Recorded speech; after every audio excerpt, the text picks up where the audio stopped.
Got Rep. Rogers sitting down. Get her in spot.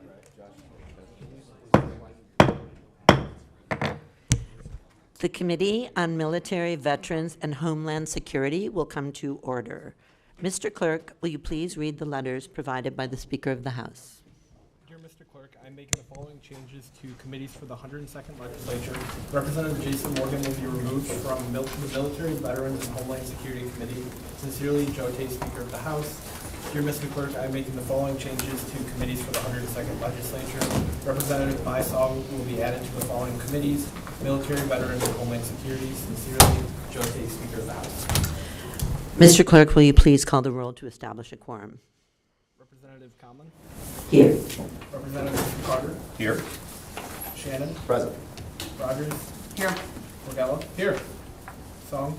Present. Markinen. Here. Hazat. Here. Martin. Here. St. Germain. Here.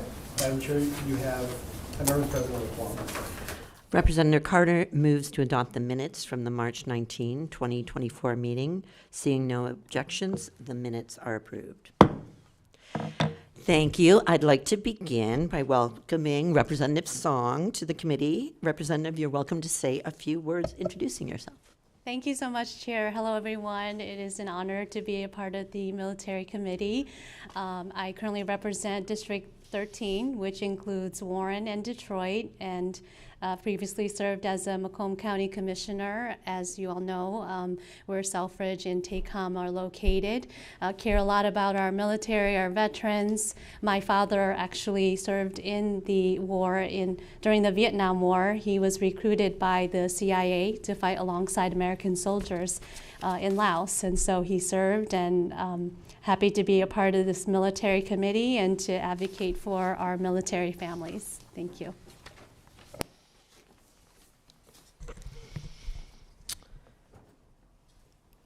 Thank you so much for those words. Okay, thank you. Senate Bill 690 is reported.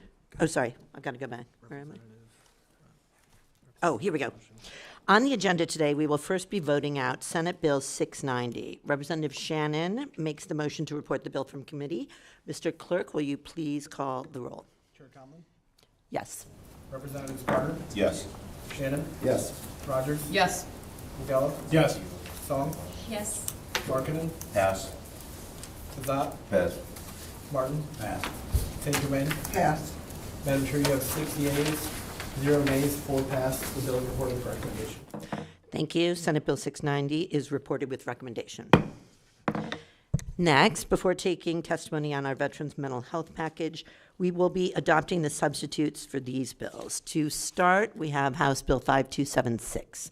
Representative Rogers makes a motion to adopt the substitute. Mr. Clerk, will you please call the roll? Chair Conlon. Yes. Representatives Carter. Yes. Shannon. Yes. Rogers. Yes. Morgella. Yes. Song. Yes. Markinen. No. Hazat. Pass. Martin. Pass. St. Germain. Pass. Madam Chair, you have 6 yeas, 1 nay, 3 pass. The substitute is adopted. Thank you. The substitute is adopted. On to House Bill 5277. Representative Wigella makes a motion to adopt the substitute. Mr. Clerk, will you please call the roll? Chair Conlon. Yes. Representatives Carter. Yes. Shannon. Yes. Rogers. Yes. Morgella. Yes. Song. Yes. Markinen. Pass. Hazat. Pass. Martin. Pass. St. Germain. Pass. Madam Chair, you have 6 yeas, 0 nays, 4 pass. The substitute is adopted. Thank you. The substitute is adopted. Next up, House Bill 5279. Representative Song makes a motion to adopt the substitute. Mr. Clerk, will you please call the roll? Chair Conlon. Yes. Representatives Carter. Yes. Shannon. Yes. Rogers. Yes. Morgella. Yes. Song. Yes. Markinen. Pass. Hazat. Pass. Martin. Pass.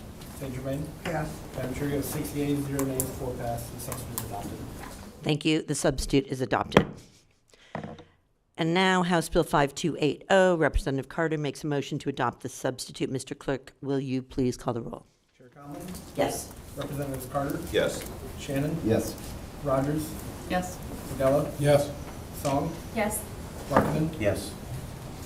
Hazat. Yes. Martin? Yes. St. Germain? Yes.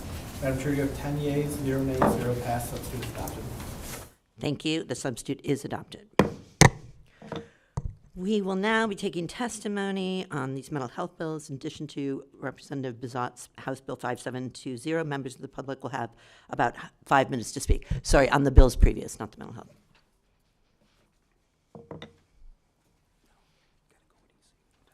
The committee will go at ease. Call the chair.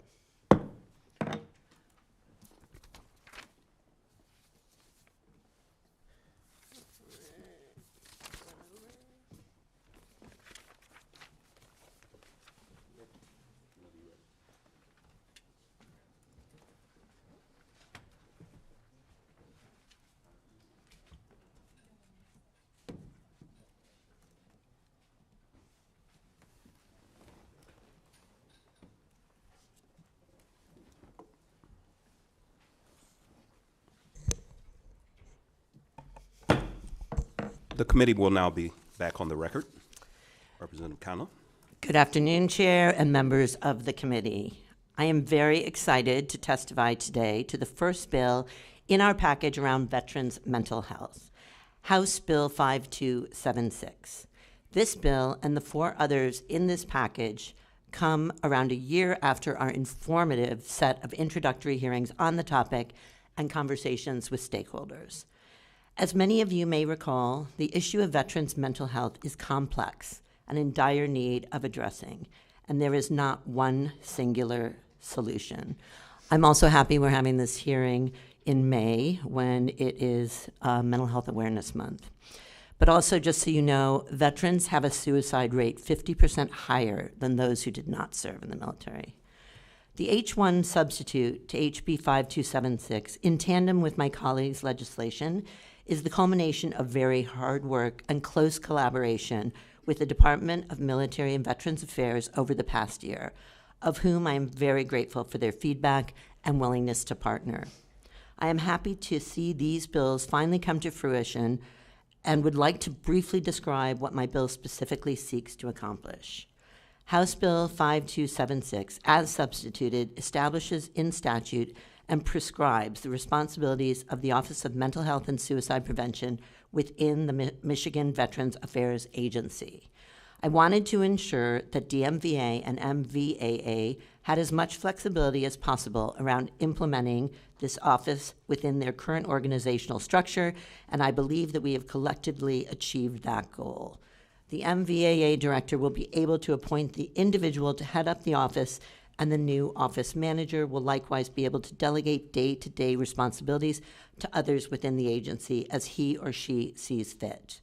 The MVAA director still has the power to approve such decision-making. The new office will also be required to collect and disseminate crucial data on substance use disorders, PTSD, TBI, and suicidality, as well, departmental efforts to address these issues. So too will the data include usage of the new buddy-to-buddy program created under HB 5279, Rep. Braybeck's legislation, and efforts undertaken through the new DHHS interagency collaboration measure as part of Rep. Morse's HB 5277. The office manager will oversee many of these functions, including the new transition program to be discussed in Rep. Brooks' HB 5280. In addition, the Office of Mental Health and Suicide Prevention may issue grants to support others' efforts and resources.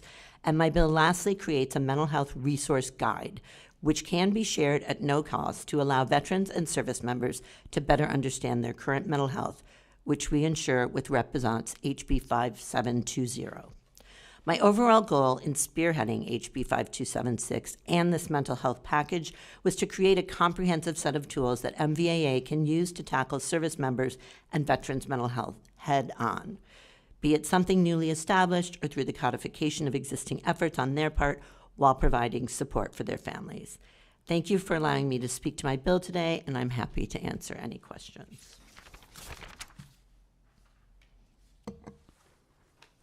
Seeing no. Representative Mark. Thank you, Mr. Chair. I don't know how much more testimony we're going to get, so I'm just going to ask you, and then whoever else come up can add to it. my wife did buddy to buddy when they had the program. So I'd like a little bit of background, why it disappeared, if it's funded, if it's all, why this new one, why it's going to be different. She would go over to the Lapeer Armory, and there were several people there that I knew personally, and they still had a couple suicides after that. It was very hard on the buddy to buddy person also. Yeah, I'm going to mostly probably let Representative Beck speak to that. However, it did begin through a University of Michigan program, and I think it did lose some steam at some point, and we are now trying to bring it back. I was wondering if it was still funded, what the status was, because she still has a shirt that says buddy to buddy, and I saw somebody at a veterans event just this week that had a buddy to buddy shirt on. And then the other question I had that somebody could look at, excuse me, I got these out of order now. I had them in order. Transition. So when I was a manager at a security company in Troy, we focused on going over to Warren and recruiting and making sure our information was in front of separating people from Selfridge. So I don't know where that transition is either, because when I left the military, I had to go up from Fort Rucker, Alabama, I'd go up to Maxwell and do a transition program, and I was in another state. But if we have a transition right here for our soldiers and airmen coming out of the Guard, I know we went and recruited basically people at the at Warren. So I was wondering what happened to that type of program, because we had transition programs before, and I just want to know what the status was. So you're kind of asking exactly the questions that are the reason for these bills, which is there have been existing programs and there might be new programs, but this is a way to centralize them and have one person who will know where everything is and sort of what's happening. The Buddy to Buddy program kind of dwindled out. We're trying to bring that back. And so it's about kind of codifying into statute programs that exist and future programs that will in kind of a more centralized way. So yes, then you'll hear that this transition training has existed in some ways, but we're just working on it, kind of coming together a bit better.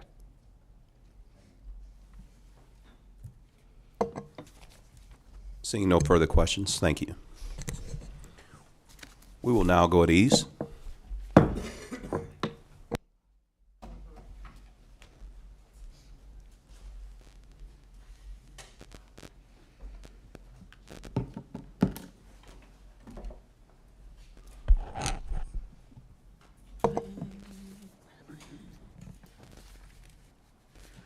The committee will come to order.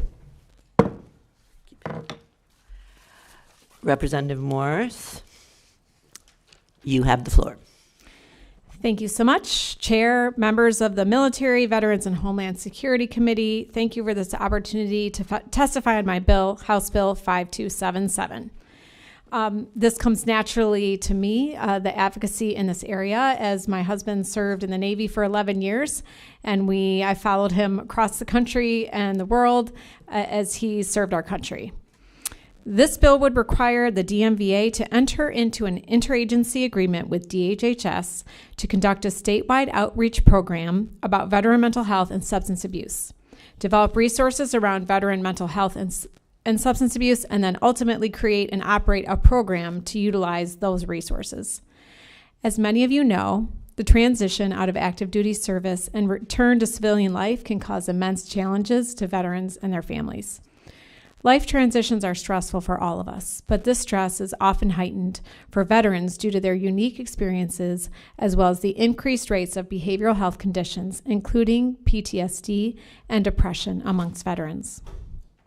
Data suggests that approximately half of those who recently separated from military service may not immediately contact or connect with available resources, benefits, and services. In 2020, approximately 5.2 million veterans nationwide experienced a behavioral health condition. More than half of those did not receive treatment within the first year. Additionally, more than 90% of veterans experienced a substance use disorder did not receive treatment. This data highlights that our friends, family, and community members may be suffering in silence and that barriers to care exist, including stigma. Without support, more complex behavioral health concerns might emerge. This bill package aims to bridge that gap and increase access to care for our veterans by requiring DHHS and DMVA to partner together to address the unique mental health needs of veterans and their families. DHHS and DMVA have long collaborated on many initiatives for veterans and their families. By formalizing and codifying this partnership in statute, we can ensure that the efforts will continue. By giving such a partnership statutory authorization, it has the potential to maximize efficiency across the agencies and possibly open new opportunities for collaboration. And I will just add, in my husband's particular situation, he didn't retire from the military with full benefits. He separated. And so it can be difficult to, find those resources that do exist for veterans. And that's, but also there is a continued stigma around seeking help for behavioral health issues and substance use disorder. So thank you so much to the committee for your time. Thank you, Representative Morse. Do we have any questions?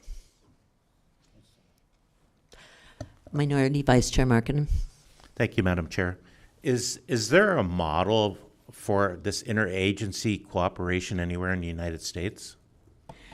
I don't know if there's a model, but the fact is that the department is pretty much acting in this capacity already, as we understand, and there actually may be some tweaks potentially to this legislation to make sure that we are consistent with how they're already operating. Yeah, thank you.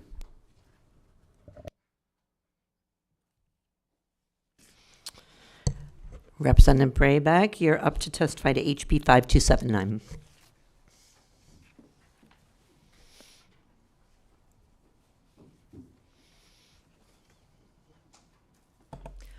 Morning, Madam Chair, colleagues.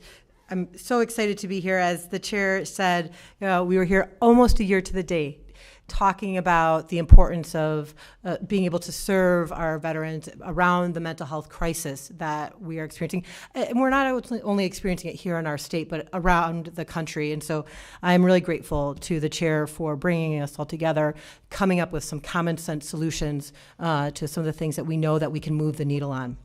And so I'm here to speak specifically about HB 5279. And as you all know, as a mental health care practitioner, this is something that's really important to me. It is, and I've said before when I got to testify, I literally get unsolicited requests to come and serve veterans around the country. And we know that the need is there, and I'm so grateful that we're doing something about it. The support that we need for our veterans comes in many forms, and you're seeing that by evidence of this bill package and the many different ideas that we're trying to codify through these bills. And HB 5279 requires the department to create and operate the buddy-to-buddy program and resurrect it. As Rep. Martin was saying, we had it at one point, different things happened, but being able to center this program in the department allows us to have some continuity and stability around it and consistency. And so for those of you who aren't familiar with the Buddy-to-Buddy program, what it does is we're really tasked with offering one-to-one mentoring and support to currently serving members of our military, including the National Guard and the reserves, but also to veterans. So we're really trying to offer that direct care and support. And the one thing that is we know is those peer-to-peer programs we have seen in other areas. We know that they work and that they're effective. Particularly, we've seen that, and Rep. Morse was just alluding to this, but we've seen that in the issue or around the issues of substance use and abuse and utilizing peer-to-peer interactions as part of the comprehensive mental health care service provision. And so being able to add this for our veteran population just makes sense.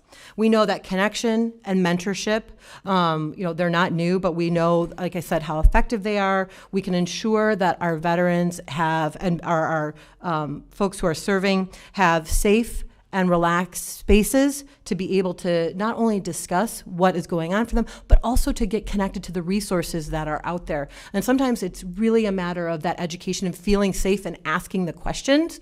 And this kind of program can allow that to happen. And we know that the person who is receiving the mentoring, that there is a huge benefit to their mental health. But we also know that there's a benefit for the person who's the mentor, right? Being able to offer that and being that expert in the room also impacts their mental health in a positive way. So to me, this program is a win-win-win. It's a win for our service members, it's a win for the veterans and the mentors who are serving, and it's a win for our state because we're being able to address the mental health crisis in another way. As the chair said, our mental health crisis, it's going to take many pieces of this puzzle, and this is just another one. And so I'm excited to be here to talk about this, to add support for our service members, and particularly in this way. I'm grateful to the chair for allowing me to be a part of it, for letting me testify here today. And as a mental health care practitioner, this is something that is so important. This issue is continued, it's persistent, and we need to address it. And these are very concrete ways that we're continuing to do that. Thank you, Madam Chair and members. Thank you, Representative. And Rep. Martin did bring one thing up that I was curious about because you work in this space, kind of when you have a peer-to-peer program, he was saying, it can be difficult on one of the, the person who's basically doing the, that mentoring or that, yeah. Yeah, that's right. And so part of what often happens in peer-to-peer programs, and this would be, the department would be making decisions about that, but it's support for those mentors as well. And that can come in lots of different that can come in lots of different ways. So sometimes it's groups like the mentors will get together, and so the department would be able to decide how they want to do that. But it is another vital component of I believe the success of of mentorship programs. Representative Rogers. Thank you. Sorry, I had the same question on Rep. Morse's Bill 5277 as well as 5279. Pardon my ignorance, I am not a lawyer. But there's this phraseology that sounds odd to me, and maybe it's just legalese, but in your bill it's line 11, a writing prepared. Can someone enlighten me what that means or if it's a typo? Section 4, line 11, page 2 for you, a writing prepared. I'm being told it's legalese, so. So what, can someone get back to us with We'll get what back that to you. means? We'll- Thank yeah. you. When I have read it, and again, I'm with you, I'm not an attorney either, but when I read that, I thought that was educational material, but we can get back to you to make sure. Yep. Yeah, and verify. Representative Martin. Thank you, Madam Chair. So, buddy to buddy, I'm sure it's going to be veterans talking to their peers, as you say. But I'm wondering what your definition or what you think the conceptual idea of peer is. Because I've seen a lot of coordination. It took a while for Vietnam veterans to get back into the service organizations and so forth. But there's so much commonality between having an ununiformed foe in Vietnam and an ununiformed foe in Afghanistan and Iraq, to have modern technology for communications back home compared to World War II, and also medical advancements and surviving wounds. So I see a lot of Vietnam vets that relate to Afghan and Iraq veterans, and I'm just wondering what the conceptual peer-to-peer is. What peer are you talking about? Somebody that's in the same theater or anybody that was a combat veteran? So I think it's a really important question, and it's one that, again, as the department makes these decisions, they are the experts to be able to do that. I'm assuming that there will be some coordination with other mental health care practitioners and veterans and service members around those definitions. I can tell you what I think, but it's not necessarily what the department will do, because we're trying to leave latitude for them to figure out how to be able to make this work in the best way possible. Yeah, that's correct. We're giving them flexibility, really. Any other questions? Thank you, Representative. Thank you, Chair. Thank you, colleagues. And now we've got Representative Brooke. Please come up to speak to House Bill 5280.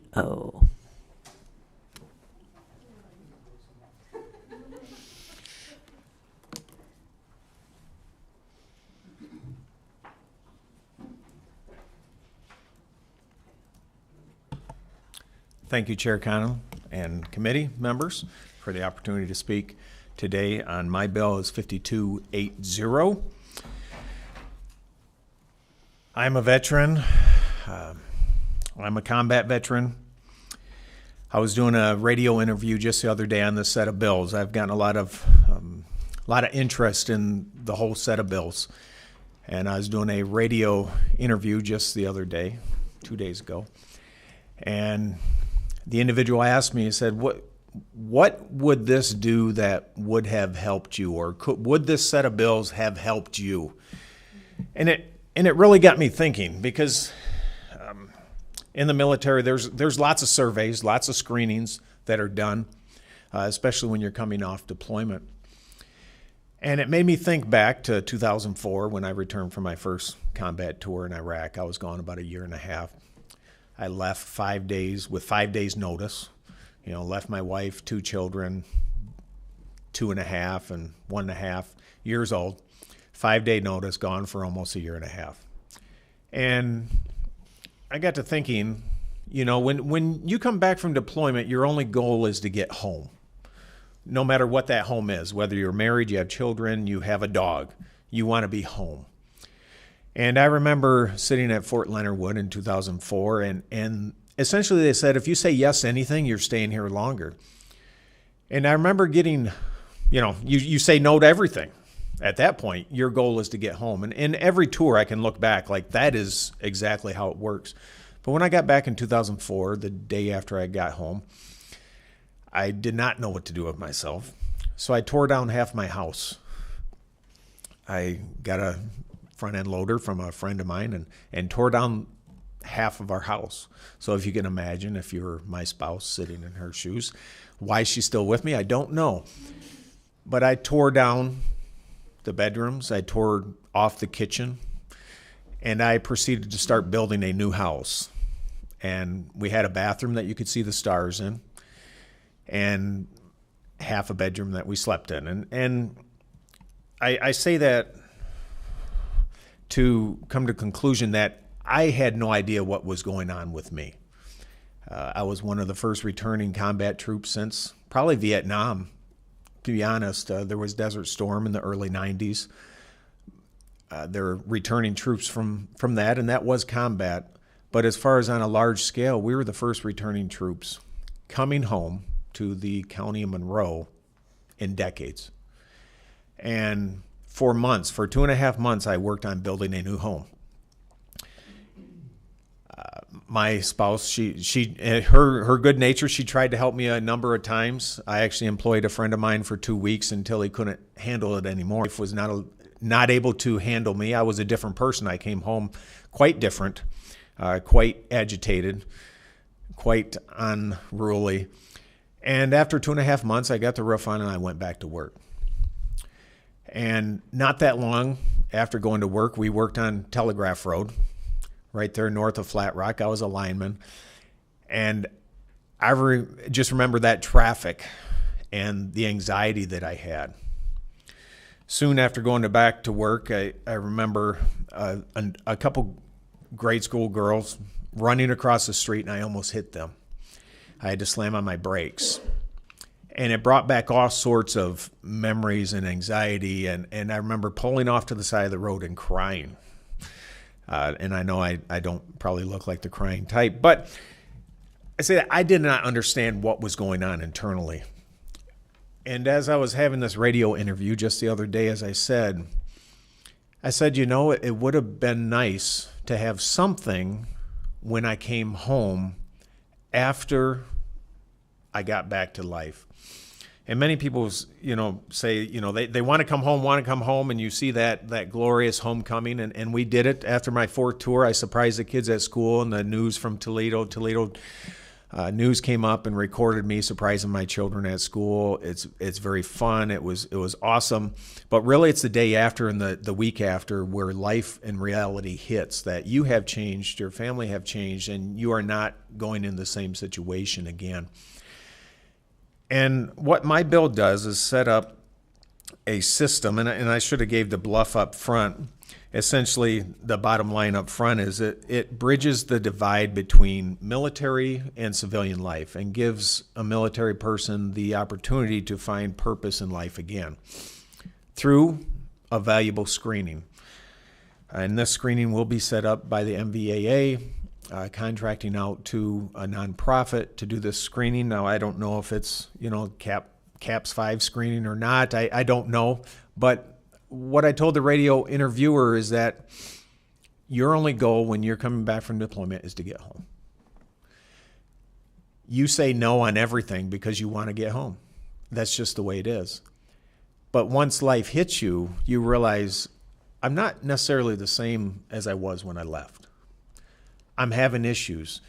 This screening will identify, as it says in the lingo, the warning signs of post-traumatic stress disorder. You know, many people, you know, those are sometimes easy to spot, sometimes hard to spot. I heard someone say suffering in silence. Usually veterans kind of suffer in loudness a lot of times because we become screaming maniacs or we have anger issues. We deal with suicidal ideation, nervous anxiety. A lot of us have sleep disturbances, hypervigilance, flashbacks, setbacks, depression, headaches, memory loss, lack of concentration, mood swings. All these things can be related to PTSD from that traumatic experience that you experience.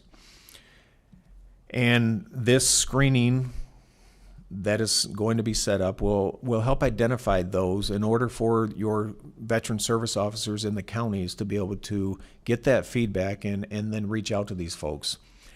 It's all voluntary, obviously, but I think once people are home, they're much more easily able to volunteer to open up a little bit.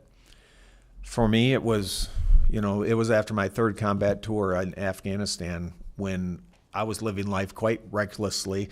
I was quite different. Believe it or not, even after 2004, we recovered, but I never really recovered. And it came to a point where my spouse said, if you're gonna stay here, you need to get help. And that was a wake-up call, and I did seek out help. And I tried to be very open. And when I was on the radio interview, taking back the gentleman, he said, "You're very open about this." I said, because I hid it for a decade and a half. And now that I've opened up and I've told many individuals that I've served with the troubles that I was dealing with, and they thought of me as, the big chief, chief warrant officer. Chief never has problems. Chief is good. Always ask chief. Chief knows what to do. And the fact is we're all human. And we all respond differently, and sometimes we can't overcome the difficulties of life and the traumatic experiences that we deal with, but eventually enough of those hit home and we hit bottom. And I hit bottom in 2016 for a couple years, and I dealt with suicidal ideation, and I don't mean to give too much information, but I try to be open because there's people out there I served with. I've lost more friends since coming home than I lost in theater. And I've lost a good handful of friends in Iraq and Afghanistan, some to injury, some to accidents. But I want to be able to be a help to those that are coming home. So I feel this 5280, establishing this screening process, Michigan Bridge Azimuth Bridge program will assist. And if it can help some veterans, as I said, there's plenty of programs out there on the federal side. Even when I came home this last deployment in 21, they ask you lots and lots of questions. But again, your goal is to get home. Your goal is to get back to your family, your dog, your wife, your chickens, your sheep, whatever you have at home that you want to get back to. You want to get back to your job. You want to get back to your extended family. And you're going to say no on a lot of things that you probably should be saying yes on. And I think this program or this bill will give a little more clout to that after screening that is desperately needed. Thank you, Madam Chair. Thank you so much, Rep. Brock, for sharing your personal story. I really appreciate it.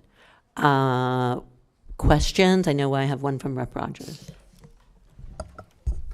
Yeah, I would echo the chair.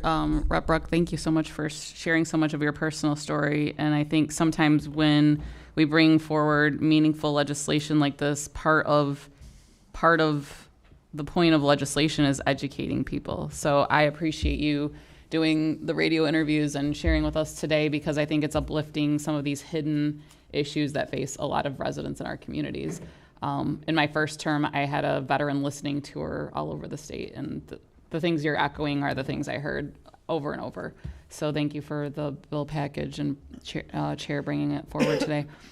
I'm supportive of these concepts in general. My question, and I don't know if it's necessarily for you or the chair or someone else on the bill package, is what discussions have been had so far about paying for this type of stuff? Because obviously all of these things are needed, but then it does have a price tag. So could someone address that?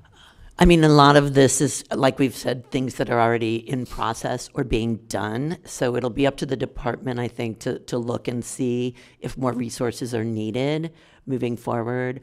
But this is, for the moment, a lot of things already being addressed and for this one, it's a nonprofit and that would be doing it from the outside, as I understand it. But there are already people who do some of this. It's just kind of codifying again into statute to make sure everything happens.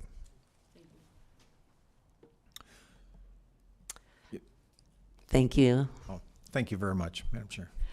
Okay, now we will have Representative Bazat come up to speak to House Bill 5720.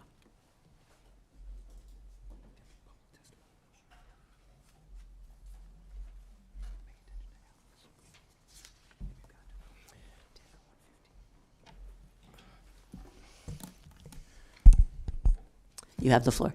Thank you. Good afternoon, Chair Conlon and my fellow committee members. I'm here today in support of my bill 5720, the companion legislation in this Veterans Mental Health Package. I'd like to thank my fellow reps, Rep. Morris, Brayback, Brock, and you, Madam Chair, for bringing this issue forward. As we know, I think there's more than 22 suicides a day. I think it's much higher than that. But next time, if we ever testify in this again, I'd appreciate it if you let me go ahead of Brock, because he brings up some bad memories and some things that we dealt with. Mm-hmm.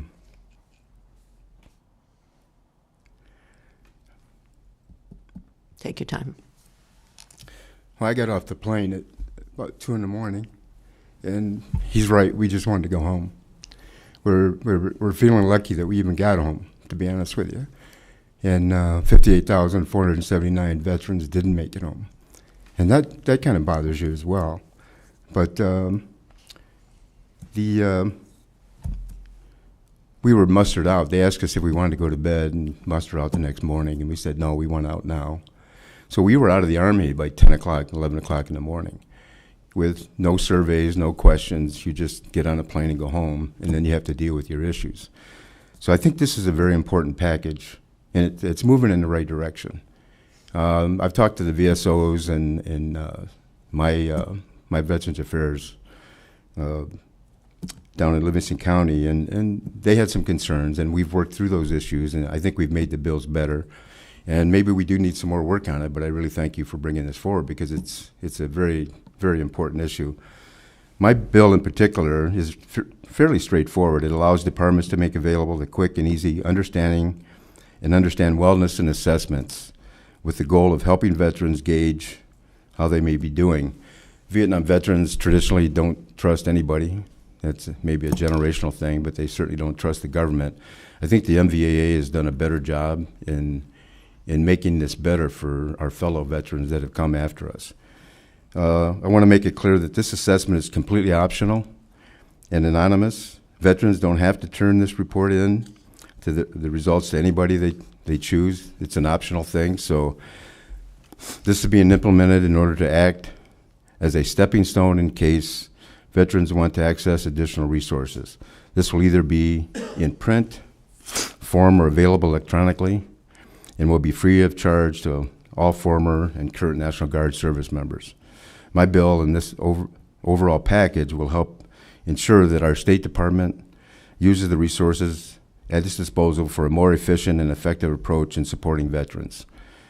The ones who sacrifice the most for the safety and security of our country deserve to have this option available to them. Thank you for taking the time to hear my testimony on House Bill 5720. And Madam Chair, thank you for doing this. Thank you, Representative Bazat. Thanks for sharing your story as well about returning home. Do members have any questions? I think we're good.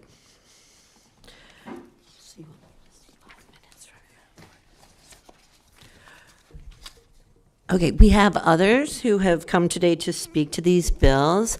I'm going to ask that people keep in mind of 5 minutes, and we might give you a little heads up if you're about to be in the last 4 minute of that time. So first up, we have Jay Parrish. He's here with VetLife. Thank you for coming today. The floor is yours. Thank you, Representative, and thank you, committee members. My name is Joshua Parrish. My friends who know me call me Jay, and my wife and I created a nonprofit that has helped over 100,000 veterans and their families gain access to their military benefits since we created the nonprofit. Our main mission is to ensure that veterans don't fall through the cracks, and the programs in place are there to help them. I want to be clear before I talk further today that I support helping veterans, but I want to ensure that the people that are helping these veterans are adequately educated on best how to help them. The MVAA was created by executive order in 2013 because Michigan fell in the bottom 5 states in the country that effectively helped veterans. In 10 years, that agency has had 5 directors. In 2019, less than 18% of veterans in this state had access to benefit. There are a few Michigan Attorney General reports that give me some concern within the agency. And here's a staggering statistic. For every 1 accredited veteran service officer in Michigan, there are 1,712 veterans. Right now, I help 10,000 veterans a year easily with the programs we push out. And the overarching response I get is there a lack of trust within the veteran community for the state agency. I hear it almost daily. And I think that trust needs to be reestablished before any new programs are implemented. Right now, the employee turnover rate is upwards of 40% at the MVAA.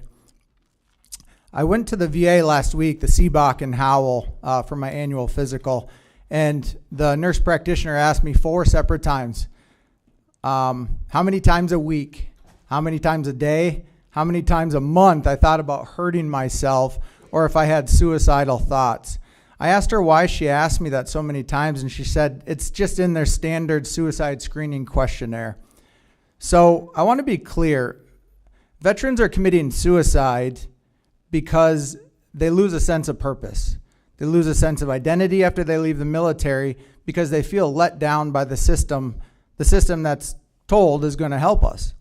So for the reasons above, I cannot support any of the proposed legislation today. I feel there are things within the agency that need to be addressed before any new programs are creating. And I do want to point out, because one of the persons that spoke about TAPS, a report recently came out that TAPS, which is Transition Assistance Program Services, which is designed to help educate and connect these veterans prior to leaving the military service, is failing 87% of the veterans that it's designed to help. So I'll leave it with that. I appreciate everything that you guys do. I know it's a really, really tough job. And for me to just come up here and, state my opinion, I do it from a giving heart, and I don't ever mean to chastise. You guys are in a very tough position, and I respect every one of you today. So thank you. Thank you, Jay, and thank you for what you do with VetLife. Thank you, ma'am. Representative Bizot. Just a quick comment. Josh and I have worked together. Josh was our director for Livingston County for years, and I can attest that he's done so much great things for our veterans in Livingston as well as Michigan. And I'd be very interested to sit down and see how we can make these bills better, especially based on your experience. Yeah, I would welcome anybody. If you ever want to sit down with me, I'd love to speak with all of you. So thank you. Thank you. Thank you very much.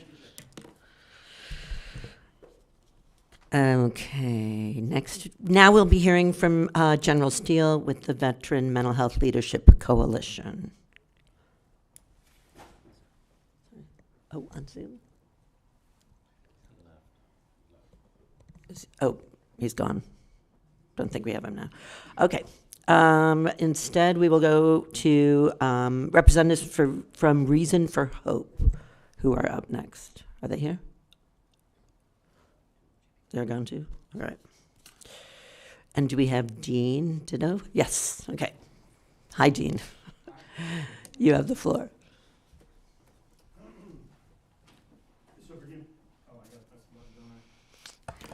Hi, my name's Ian Ditto, so let me apologize in advance if I use any profanity. I'm a little rough around the edges. Hopefully it won't become part of the record. Nobody's taking notes. If you're taking notes, just asterisk out the profanity. So I'm here to talk to you about these bills. Number one, I want to start off with a compliment. Because outside the fact this committee meeting has been rescheduled several times, it seems to have been completely nonpartisan. Hats off. Partisanship is just a big drag. I just had a self-censor moment in that pause. I was going to use some profanity to chastise, but anyways, hats off on getting it done and getting us to the point we're at now.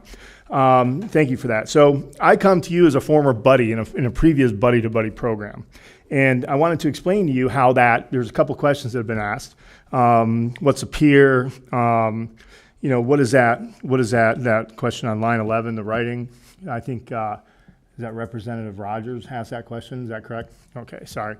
And explain to you how that works. So Michigan Army National Guard and University of Michigan, funded by Major League Baseball, had a program years back. I was a buddy. I was one of the first buddies.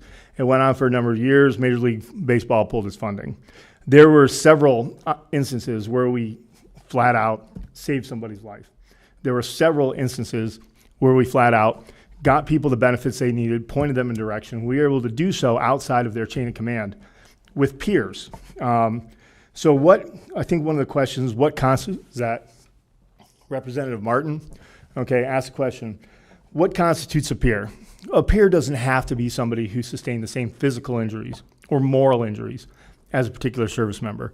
There's service members out there that are absent those physical or moral injuries, but it's somebody who is not going to look at them without having that at least a little bit of that perspective and context. So anecdotal story time, folks. And if I run afoul of 5 minutes, let me know. When I got back from the Gulf, I'm a Gulf War veteran, Marine Corps combat veteran. When I returned from the Gulf, and I'm not going to dwell on this, but I went from combat operations to back home in about 5 days, which is just an absolutely ridiculously short period of time to acclimatize to that. I eventually, about a year after the Gulf, got out, went to college, struggled, had my own struggles, and talked to a counselor at the VA.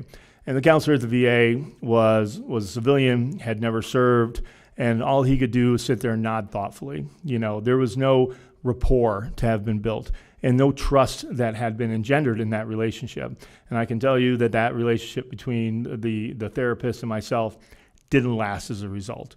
You don't need to have that same, oh, you lost a leg, I lost a leg, I'm your peer now. The fact that you can sit there and talk using the same nomenclature, the same metaphors, and find that common ground and then build from that common ground is what constitutes a peer.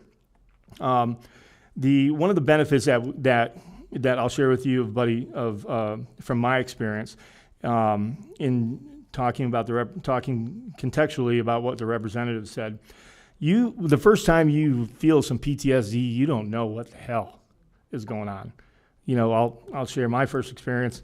I was driving down I-275 after I had gotten back from the Gulf. I think I'd been out of combat operations for less than a week. It was a particularly warm day in March, and I was behind a big semi truck carrying a bunch of rock, gravel, I don't know. But the smell of diesel fumes was in my nose. And we went by a deer hit where a deer had been just plastered across the freeway. Had to pull over, had to stop, had to think about it. I didn't know what the hell was going on. What am I experiencing? You don't know the first time it hits, but somebody who's experienced that peer who may have experienced that, even on a lightweight level, can help explain, can help provide context around those feelings. The value of the buddy program is inquantifiable. There was a question on line 11, and I'll use another anecdotal story.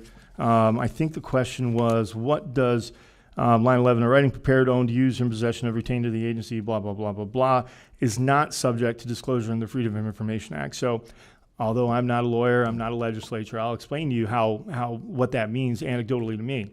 When I was in the buddy-to-buddy program, that was an outside chain of command counseling that we went to drill with the National Guard.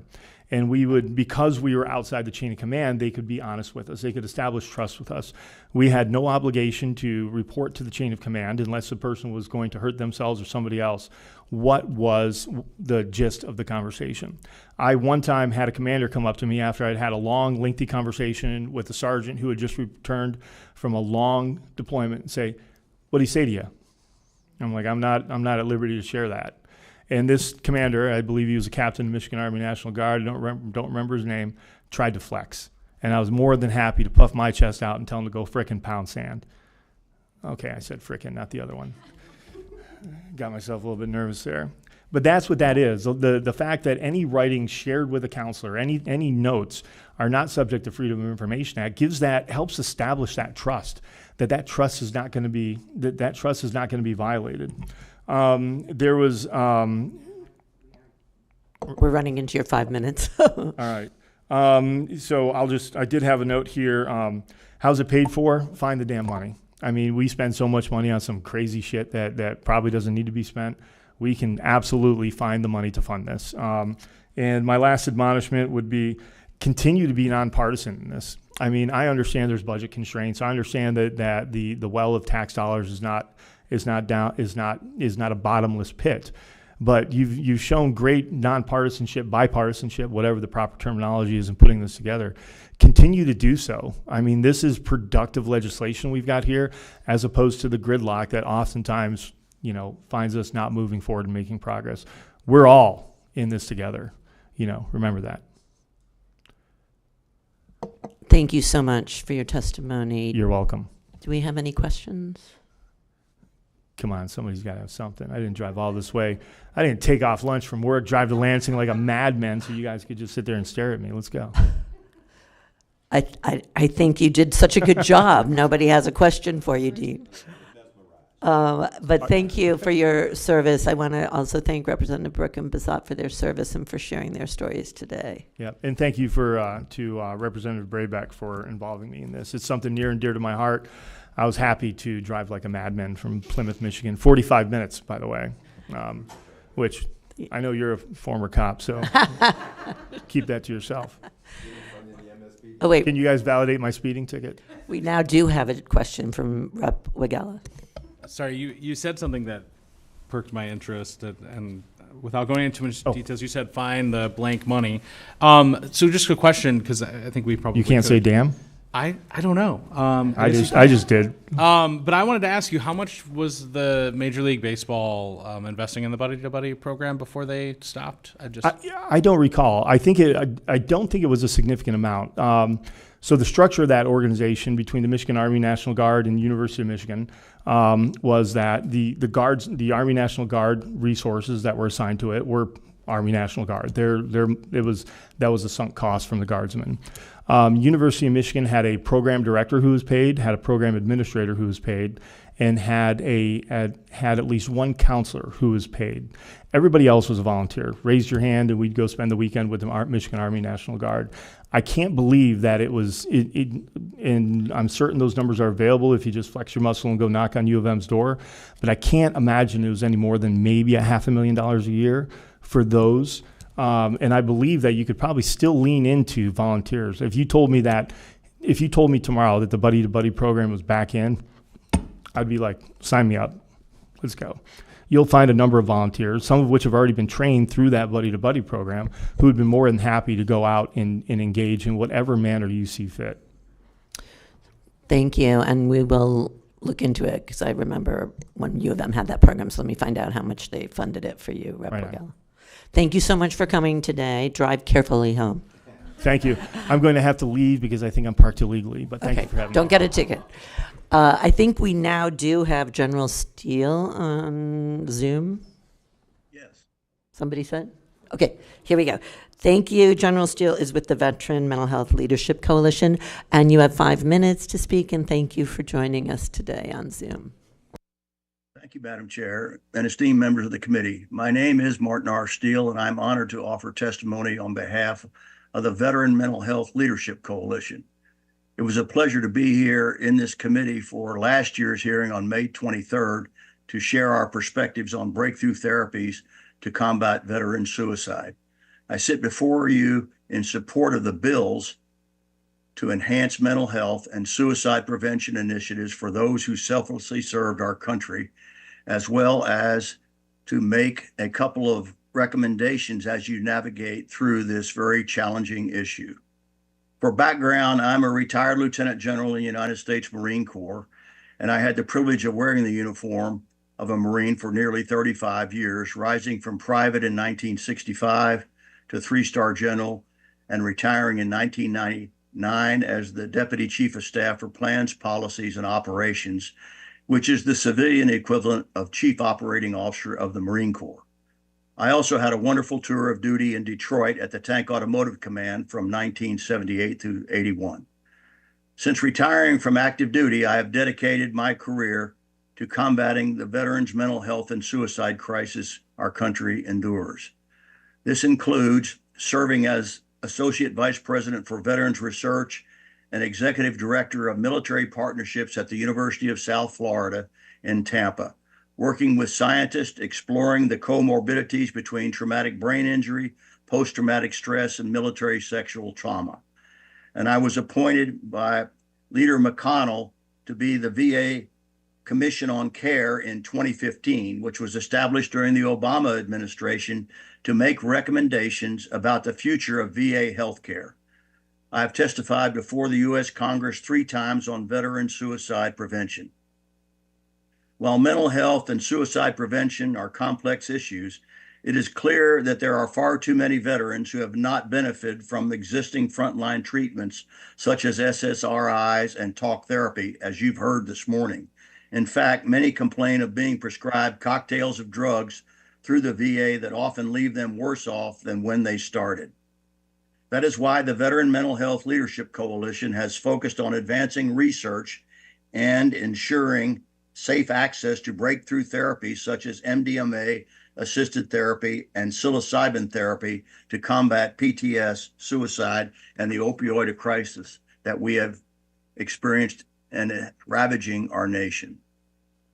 The coalition's founding members include several veteran mental health providers and researchers with expertise in this novel form of care delivery, as well as leaders from various veteran service organizations that have either funded or supported veterans seeking psychedelic therapies in other countries.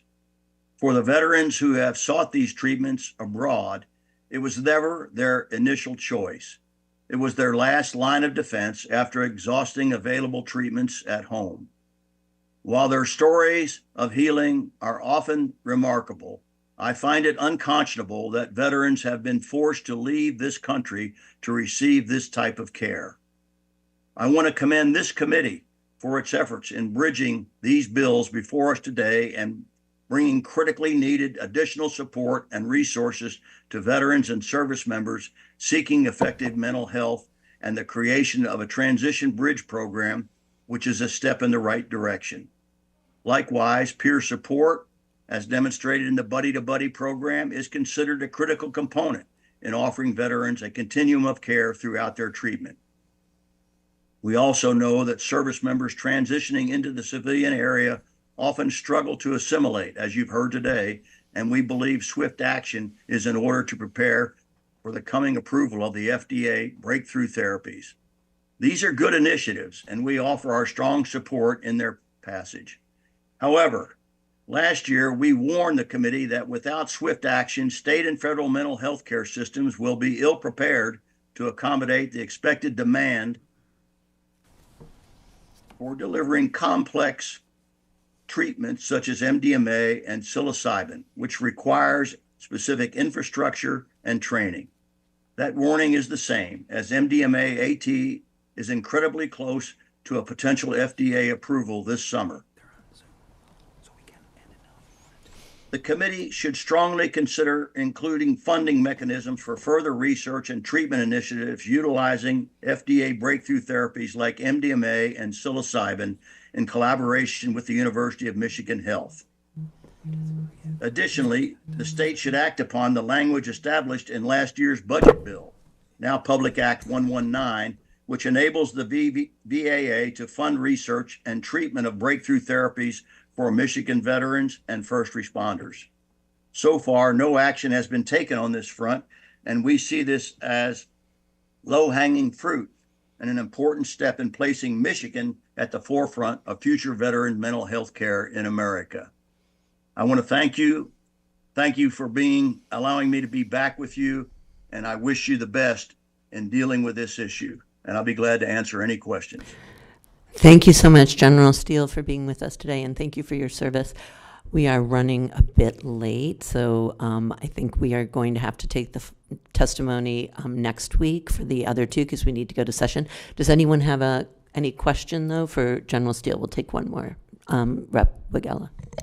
Hi, I just wanted to, I guess less of a question, more of a request to connect. My office has been looking into legislation to allow therapies with psychedelics and MDMA for medicinal purposes across the state of Michigan.